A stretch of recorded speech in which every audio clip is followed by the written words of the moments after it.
This is the yacon plant that we've got courtesy of Nichols Garden Nursery up in Oregon. They've got a lot of great plants, and for most of us it's about the right time or a little later to plant these to get a harvest on them in the fall.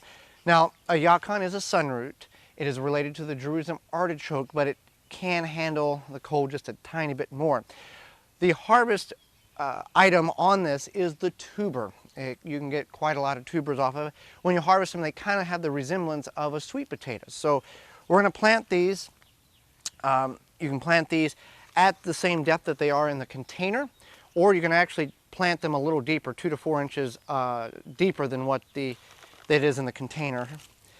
And what will happen here is these roots here will all start to develop and start putting tubers on. Now, there's a worm right there. Okay, so you want a good fertile soil, full sun. These things are going to get 5 to 6 foot tall, and you want to space them 2 foot apart.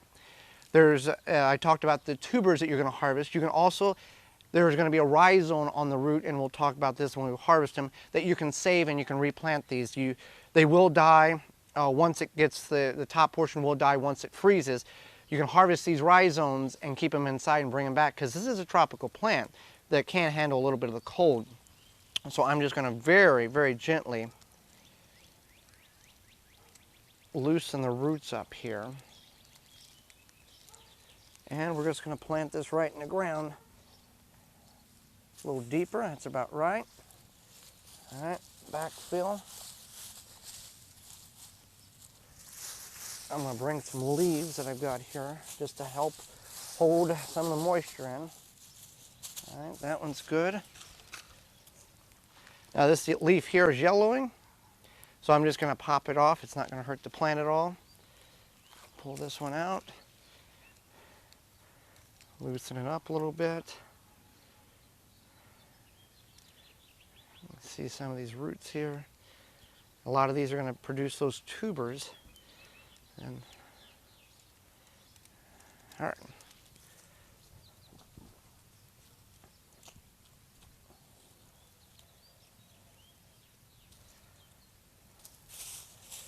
And that's as easy as it is to plant the yacon sunroot.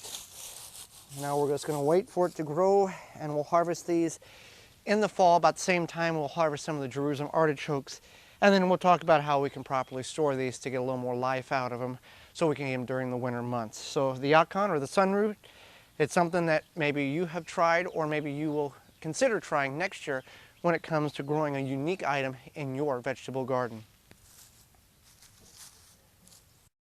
For more information, please visit thewisconsinvegetablegardener.com.